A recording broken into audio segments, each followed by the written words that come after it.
Hello बच्चों, कैसे हैं आप सभी। चलिए आज हम 7th क्लास की साइंस की बुक का 4th चैप्टर स्टार्ट करेंगे। 4th चैप्टर है हीट, और इस हीट को हिंदी में कहते हैं ऊष्मा, या सिंपल टर्म्स में हम समझ सकते हैं गर्मी या किसी चीज़ में कितनी ऊर्जा है। तो देखिए, हम अक्सर ये बात करते हैं कि गर्मियों में हमें गर्म कपड़े पहनने चाहिए, गर्मियों में हमें नॉर्मल कपड़े पहनने चाहिए जिससे हमें गर्मी ना लगे, और सर्दियों में हमें ऐसे कपड़े पहनने चाहिए जिससे सर्दी से हम बच सके। फिर हम चाय पीते हैं तो हम बोलते हैं ये गर्म है, आइसक्रीम खाते हैं तो हम कहते हैं ये ठंडी है, फ्रिज से पानी लाते हैं वो पिएंगे तो हमें वो ठंडा लगेगा। तो ऐसे अलग अलग चीज़ों को हम ठंडे या गर्म में डिवाइड कर देते हैं, यानी किसी चीज़ को हम कहते हैं कि ये ठंडा है और किसी चीज़ को हम कहते हैं कि ये गर्म है। लेकिन हमें ये कैसे पता चलता है कि कोई चीज़ गर्म है या ठंडी है। एग्ज़ाम्पल लेते हैं कि हमने एक कप रखा जिसके अंदर चाय है, और हमने एक बॉटल रखी जिसके अंदर ठंडा पानी रखा हुआ है, मतलब जिसके अंदर पानी रखा हुआ है। अब हमें ये पता करना है कि इनमें से कौन सी चीज़, और ये ढका हुआ है, बंद है, और ये भी बॉटल ट्रांसपेरेंट नहीं है, तो हमें कैसे पता चलेगा कि कौन सी चीज़ इसमें से ठंडी है और कौन सी चीज़ गर्म है। तो उसके लिए हमारे पास एक तरीका है कि हम इसको और इसको दोनों को टच करेंगे, और टच करने के बाद हमें पता चलेगा अगर इसमें चाय है मतलब ये गर्म लगेगी, और इसमें अगर ठंडा पानी है तो टच करने पे हमें पता चल जाएगा कि इनमें से कौन सा ऑब्जेक्ट गर्म है या कौन सा ऑब्जेक्ट ठंडा है।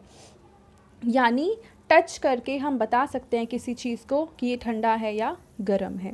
जैसे कि यहाँ पे कुछ एग्जांपल्स दे रखे हैं, ice cream, T, fruit juice and fry pan का हैंडल। तो ये चीज़ें हमें बतानी है कि इनमें से कौन सा गर्म है और कौन सा ठंडा है। अब देखो, हमने ये समझा अभी तक कि चीज़ों की गर्माहट को, या उसमें कितनी कौन सी ऑब्जेक्ट ठंडी है या गर्म है, इसको पता करने के लिए जो हमारे पास तरीका है वो है उस ऑब्जेक्ट को टच करके पता करना। पर क्या टच करके हमें हमेशा सही पता चल पाएगा? चलो देखते हैं एग्जाम्पल के थ्रू। एक एक्टिविटी इन्होंने दे रखी है कि हमें 3 कंटेनर्स लेने हैं। पहले कंटेनर में हमें ठंडा पानी डालना है, दूसरे कंटेनर में हमें गर्म पानी डालना है, और तीसरे कंटेनर में हमें इन दोनों का मिक्स पानी डालना है। गर्म पानी मतलब इतना गर्म होना चाहिए जिसे हम टच कर सकें, बहुत ज़्यादा गर्म ना हो कि हम जल ही जाएं। तो हमें इस तरह से 3 वेसल लेने हैं और तीनों में पानी डाल देना है, पहले में ठंडा, दूसरे में गर्म और तीसरे में मिक्स। अब हम क्या करेंगे, अपना एक हाथ, मान लो लेफ़्ट हैंड, हम इसमें डालते हैं और राइट हैंड हम गर्म पानी में डालेंगे। कुछ समय हम रखेंगे तो हमें लेफ़्ट हैंड में गर्माहट महसूस होगी, और लेफ़्ट हैंड में हमें ठंडापन महसूस होगा, और जो राइट हैंड है उसमें हमें गर्माहट महसूस होगी। तो हमें पता चल जाएगा कि फर्स्ट कंटेनर में कोल्ड वाटर है एंड सेकंड कंटेनर में हॉट वाटर है। अब हम क्या करते हैं, हम पहले वाले कंटेनर में से हाथ निकालेंगे और इसको लास्ट वाले कंटेनर में डालेंगे, यानी कि जिसमें मिक्स पानी था उसमें हम हाथ को डालेंगे। अब हमें लगेगा कि ये पानी गर्म है, क्योंकि पहले हमने ठंडे पानी में हाथ डाला था। अब उसको अगर हम इस पानी में डालते हैं जो कि इसके कंपैरिजन में गर्म है, तो हमें लगेगा कि ये पानी गर्म है, यानी हमारे हाथों में जो फील होगा वो गर्माहट फील होगी। लेकिन अब हम दूसरा हाथ, जो हमारा राइट हैंड है, उसको हम हॉट जो वाटर था उसमें से निकाल के अब हम मिक्स वाले वेसल में डालेंगे। अब क्या होगा कि इस केस में जो हमें फील होगा वो होगा ठंडा पानी। ऐसा लगेगा कि इस वेसल में तो ठंडा पानी है। अब ये कैसे, पानी तो सेम ही है इसमें, ऐसा क्यों हमें फील हो रहा है कि हमने लेफ़्ट हैंड जब डाला तो हमें गर्माहट फील हो रही है, और जब हमने राइट हैंड डाला तो हमें ठंडा लग रहा है? तो इसका मतलब ये जो हॉटनेस है या जो कोल्डनेस है, ये हम डिपेंड करता है किसी दूसरी चीज़ पर, यानी टच करने से हमें पता नहीं चल पाएगा हमेशा कि कोई चीज़ गर्म है या ठंडी है।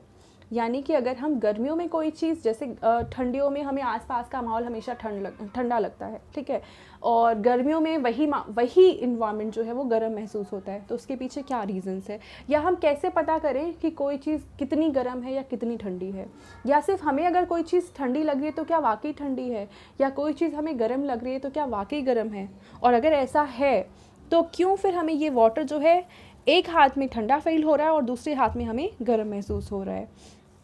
तो हमेशा टच कर किसी चीज़ को हम हॉटनेस या कोल्डनेस की कैटेगरी में डिवाइड नहीं कर सकते हैं। इसका मतलब कोई ऐसी चीज़ होनी चाहिए, रिलायबल तरीका होना चाहिए इसको मेज़र करने का। तो आप करते क्या हैं,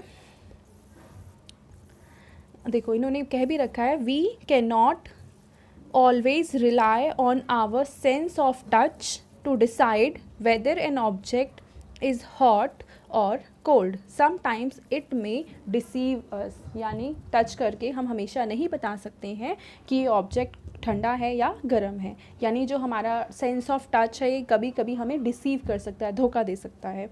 तो अब हमें करना क्या है, इसका एक दूसरा तरीका है कि हम उस ऑब्जेक्ट का टेम्परेचर मेज़र करेंगे।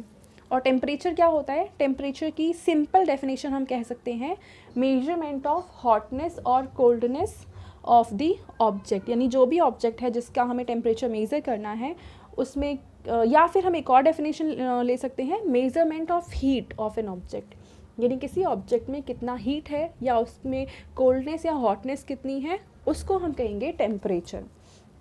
बट टेम्परेचर को मेज़र करने के लिए भी तो कुछ तरीका होना चाहिए, कुछ डिवाइस होना चाहिए जिससे हम मेज़र कर सकें। जैसे कि हम एक शॉप पे जाएं और हमें वहाँ से मान लो शुगर लेना है, तो हम शुगर को 1 kg हम किसी चीज़ पे मेज़र करवा के फिर लाते हैं, यानी मेजरिंग जो डिवाइस है उसकी हेल्प से हम मेज़र करते हैं।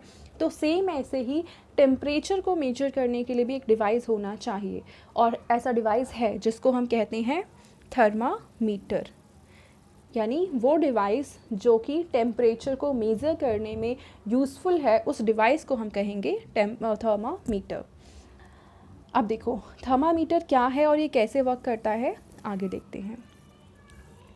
तो थर्मामीटर जो है कई टाइप्स के होते हैं। फ़िलहाल यहाँ जो हम पढ़ रहे हैं वो है क्लिनिकल थर्मामीटर, यानी वो थर्मामीटर जो कि क्लिनिक में यूज़ होता है टेम्परेचर मेज़र करने के लिए, यानी वो थर्मामीटर जो कि डॉक्टर्स यूज़ करते हैं उसको हम कहेंगे clinical temperature.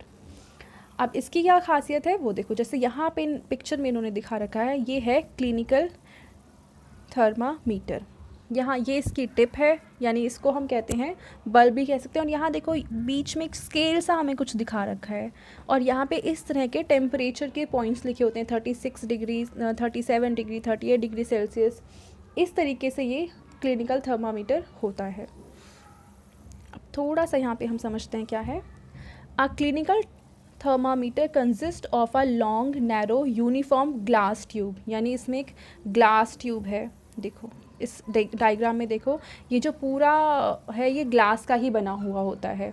It has a bulb at one end, यहाँ पे बल्ब है। दिस बल्ब कंटेन्स मर्करी, और इसके अंदर जो डिवाइस यूज़ होता है जो हमें बताता है कि टेम्परेचर कितना है हमारी बॉडी का, वो जो सब्सटेंस है उसको हम कहेंगे mercury. Outside the bulb a small shining thread of mercury can be seen, तो इसके अंदर मर्करी होता है, और ये जो हमें बीच में गैप नज़र आ रहा है यहाँ से हम मर्करी को देख सकते हैं कि मर्करी की पोजीशन यहाँ पे है, यहाँ पे है, यहाँ पे, कहाँ पे है, वो हम इसके थ्रू देख सकते हैं।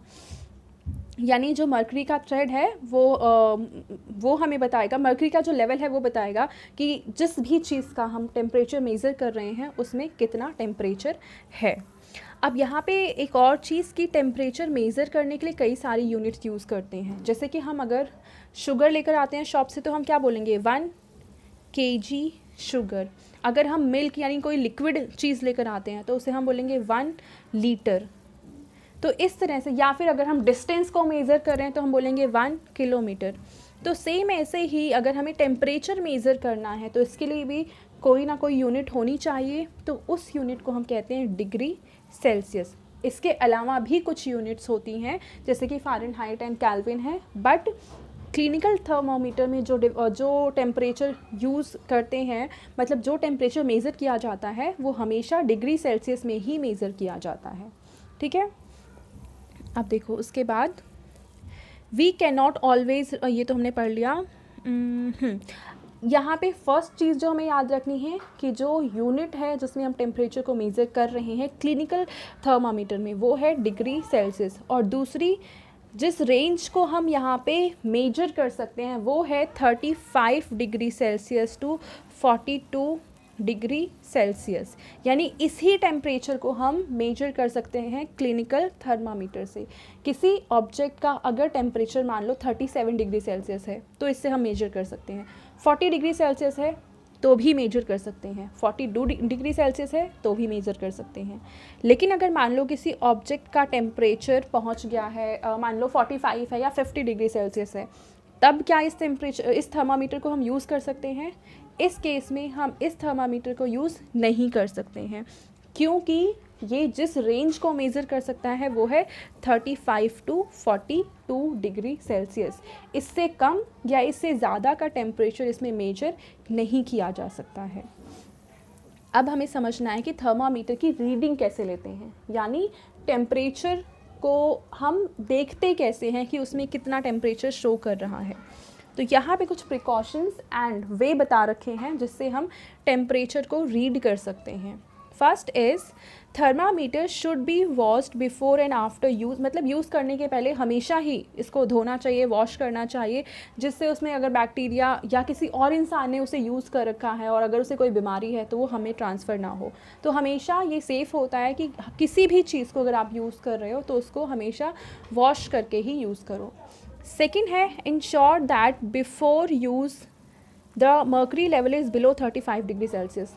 आपने देखा होगा अगर डॉक्टर इस तरह का थर्मामीटर यूज़ करते हैं तो उसको लेने के पहले वो एक जॉक देते हैं, मतलब उसको अच्छे से हिलाते हैं।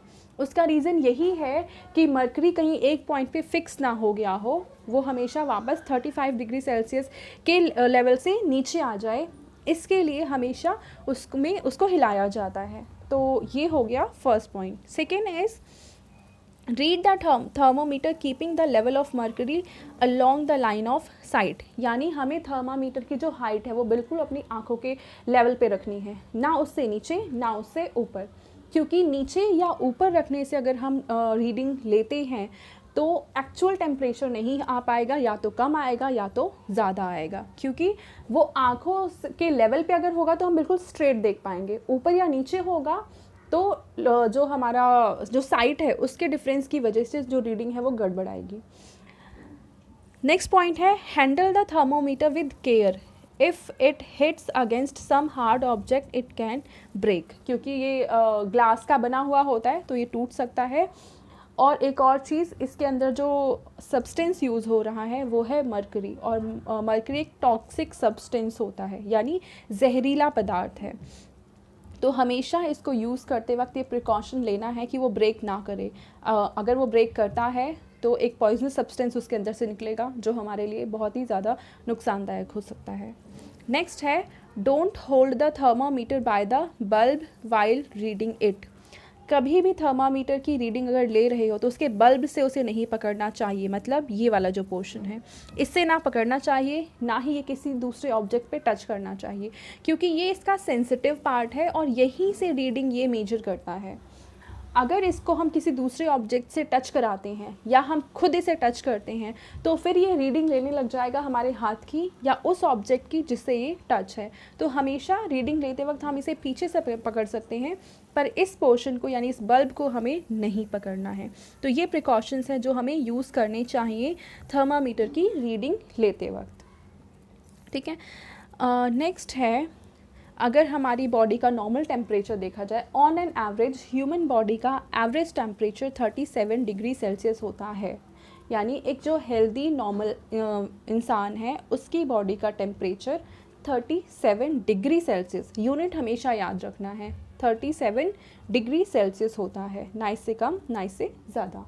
लेकिन मैंने कहा एवरेज टेम्परेचर, इसका मतलब ये ऑन एन एवरेज 37 डिग्री ही निकाला होता है, ये थोड़ा थोड़ा वेरी कर सकता है, यानी थोड़ा कम और थोड़ा ज़्यादा हो सकता है। ऐसा नहीं है कि किसी का टेम्परेचर मान लो 34.5 डिग्री सेल्सियस हो गया तो वो इंसान नॉर्मल नहीं है, या किसी का 36.5 है तो वो इंसान नॉर्मल ही होगा, या फिर 37.2 डिग्री सेल्सियस किसी का टेम्परेचर है तो वो भी नॉर्मल है। पर अगर हम सभी टेम्परेचर का एवरेज निकालें तो on an average human body का टेम्परेचर 37 डिग्री सेल्सियस होता है।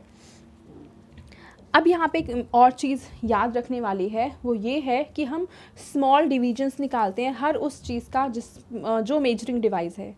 जैसे कि हम स्केल का एग्जांपल लेते हैं, इस तरह का स्केल होता है और यहाँ पे 1 से लेकर और यहाँ पे 15 सेंटीमीटर तक इसमें हमें काउंटिंग दे रखी है। 1 से लेकर 15 तक काउंटिंग दे रखी होती है, 1 है, फिर 2 है, फिर 3 है, फिर 4 है, और इस तरह से आगे होता है। फिर आपने ये भी देखा होगा कि 1 और इस 2 के बीच में, अगर इसे 1 माने और इसे 2 माने तो इसके बीच में इस तरह से छोटी छोटी लाइंस भी होती हैं, और ये टोटल लाइन काउंट करने पे होती हैं 10। यानी इस स्केल से अगर हम ये मेजर करना चाहें कि सबसे कम डिस्टेंस कितना मेजर हो सकता है, तो उसमें हमें ये रीडिंग देखनी पड़ेगी। दो लाइन के बीच में जो डिफरेंस है सेंटीमीटर का 1 2 3 4 यानी 1 सेंटीमीटर है, तो 1 सेंटीमीटर को हम ऊपर रखेंगे। और फिर 1 और 2 के बीच में कितने डिवीजन्स किए गए हैं, तो यहाँ पे 10 डिवीजन्स होते हैं, तो इसको 10 से डिवाइड कर देंगे तो आंसर आ जाएगा 0.1 सेंटीमीटर। यानी स्मॉलेस्ट डिस्टेंस जो इस स्केल से हम मेजर कर सकते हैं वो है 0.1 सेंटीमीटर। सेम ऐसे ही स्केल है या फिर थर्मामीटर है। थर्मामीटर में भी इस तरह के एक स्केल आपने ऊपर देखा था, देखो मैं दिखाती हूँ, यहाँ पे एक स्केल शो कर रखा है, ठीक है, ये है उसका जूम वर्जन। तो यहाँ 36 है, 37 है, 38 है, यानी यहाँ पे भी 1 डिग्री सेल्सियस का गैप आ रहा है। और इसके बीच में अगर हम काउंट करें, मान लो 5 लाइन्स हैं तो 5 से डिवाइड करेंगे, 5 से डिवाइड करने पे आएगा 0.2 डिग्री सेल्सियस। यानी स्मॉलेस्ट टेम्परेचर जो इस थर्मामीटर से हम मेजर कर पा रहे हैं वो है 0.2 डिग्री सेल्सियस। तो इसको हम कहेंगे स्मॉल डिवीजन, यानी कि स्मॉलेस्ट टेम्परेचर या डिस्टेंस या जो भी हम मेज़र कर रहे हैं, तो स्मॉलेस्ट यूनिट हम कितनी मेजर कर सकते हैं उसको हम कहेंगे स्मॉल डिवीजन। तो ये हमने पढ़ा पूरा क्लिनिकल थर्मामीटर के बारे में।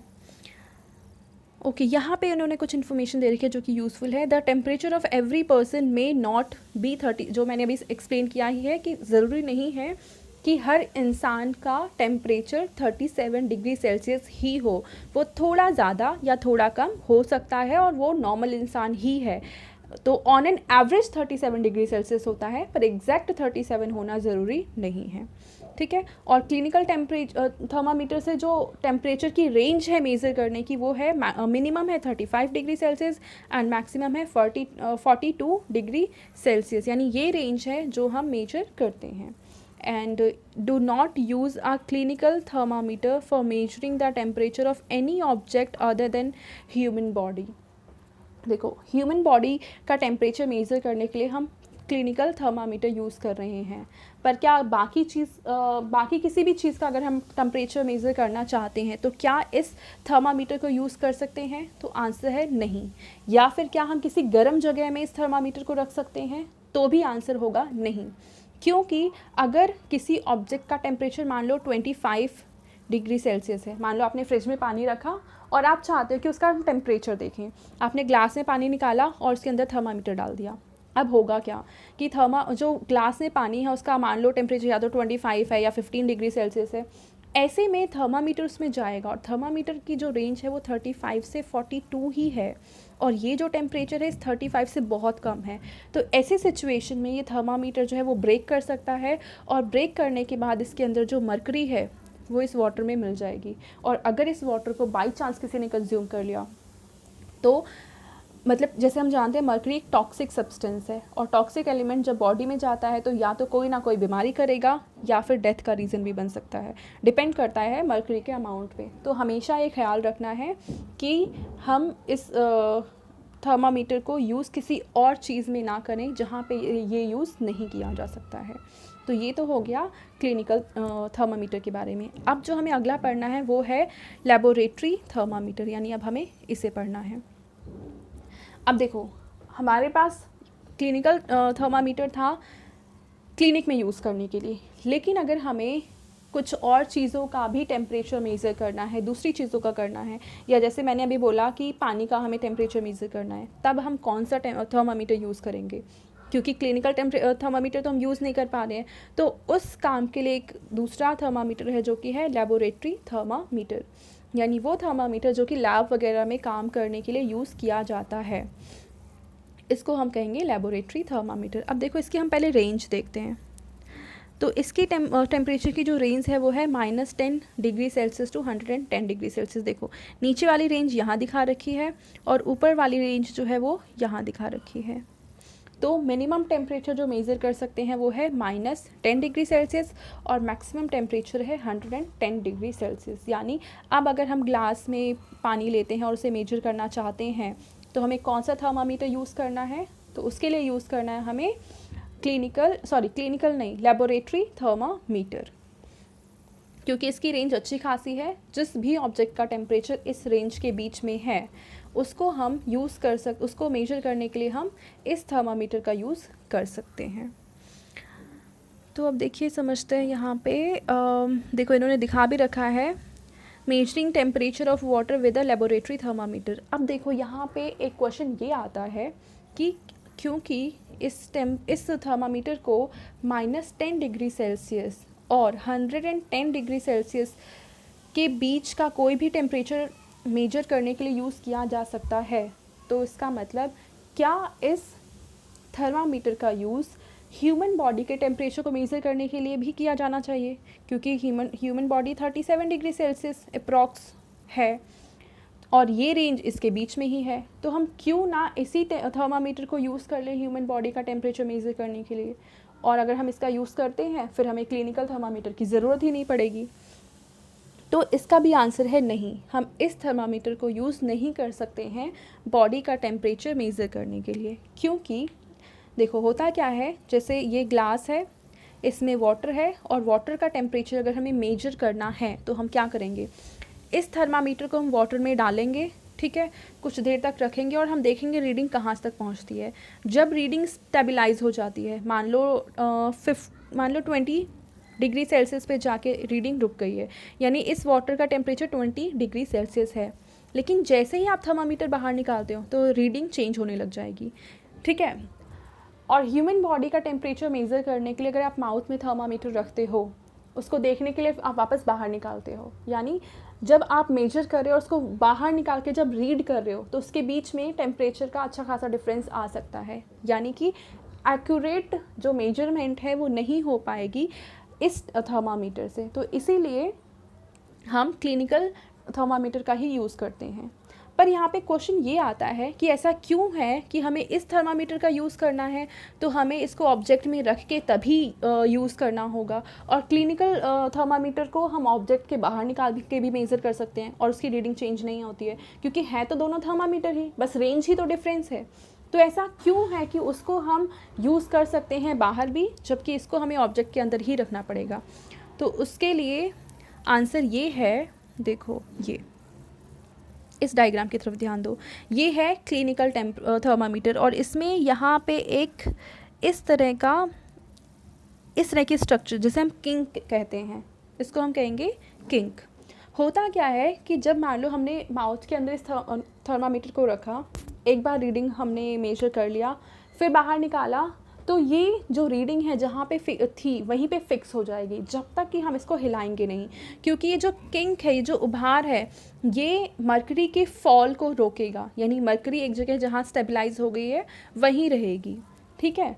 और इसीलिए जब डॉक्टर यूज़ करते हैं तो इसको वापस से हिलाते हैं जिससे कि ये जो मरकरी है वापस नीचे के लेवल पे आ सके, जबकि इस तरह का जो किंक है वो लेबोरेटरी थर्मामीटर में नहीं होता है। तो इसीलिए वहाँ पे जो टेम्परेचर है वो तुरंत फॉल करने लग जाता है और हमें फिर मेजर करने के लिए ऑब्जेक्ट में रख कर ही टेम्परेचर को मेजर करना होता है। तो ये मेन डिफरेंस है क्लिनिकल थर्मामीटर में और लेबोरेटरी थर्मामीटर में। इसका मतलब जो जिसका काम है उसे वही अच्छे से कर सकता है, एक चीज़ के जगह दूसरी चीज़ को रिप्लेस करना नुकसानदायक भी हो सकता है वो प्रॉपर तरीके से काम ना करे। पर आजकल जो आपने देखा होगा डॉक्टर के पास, वो ये वाला थर्मामीटर देखा होगा, यानी आपने जो क्लिनिकल थर्मामीटर ऊपर पढ़ा है उसको नहीं देखा होगा, इस तरह का डिजिटल थर्मामीटर देखा होगा। तो अब इस तरह के थर्मामीटर मार्केट में आने लग गए हैं। उसका रीज़न ये है कि जो क्लिनिकल थर्मामीटर यूज़ किया जाता था उसमें जो सब्सटेंस यूज़ होता था वो था मरकरी, और मरकरी एक टॉक्सिक सब्सटेंस है, मैंने अभी बताया है आप लोगों को। और अगर मरकरी ब्रेक करता है, या बाई चांस मान लो किसी बच्चे की बॉडी का टेम्परेचर मेज़र करना है, उसमें के माउथ में रखा गया और बच्चे को कोई आइडिया नहीं है, वो हो सकता है दांतों से उसको तोड़ दे या किसी भी वजह से उसमें ब्रेक आ जाए, ग्लास का ही तो बना है, तो ब्रेक आने से होगा क्या कि मरकरी उस बॉडी में कंज्यूम हो जाएगी, यानी बॉडी के अंदर मरकरी चली जाएगी। और मरकरी एक बार बॉडी के अंदर चली जाती है तो या तो ये डिजीज़ फैलाएगी या फिर डेथ का कारण भी बन सकती है। तो इसीलिए क्लिनिकल टेम्परेचर को अब इस क्लिनिकल थर्मामीटर को इस डिजिटल थर्मामीटर से रिप्लेस कर दिया गया है ह्यूमन की सेफ्टी के लिए। तो ये अभी तक हमने पढ़ा कि टेम्परेचर किसे कहते हैं, टेम्परेचर की मेज़रमेंट कैसे करते हैं, किस डिवाइस का यूज़ करते हैं जो कि है थर्मामीटर, ठीक है। और थर्मामीटर 2 टाइप्स के हमने पढ़ लिए, clinical thermometer and laboratory thermometer. और हम दोनों की टेम्परेचर रेंज क्या है और यूनिट क्या है टेम्परेचर की, दैट इज़ डिग्री सेल्सियस, और हमें क्या प्रिकॉशंस लेने होते हैं रीडिंग लेते वक्त, चाहे वो क्लिनिकल थर्मामीटर है या फिर लेबोरेटरी थर्मामीटर है, और दोनों तरह के थर्मामीटर में क्या डिफरेंसेस हैं। तो ये हमने अभी तक पढ़ लिया है। इसके बाद है heat and transfer of heat, किस किस तरीके से हीट का ट्रांसफ़र होता है वो हम पढ़ेंगे अगली वीडियो में। Thank you.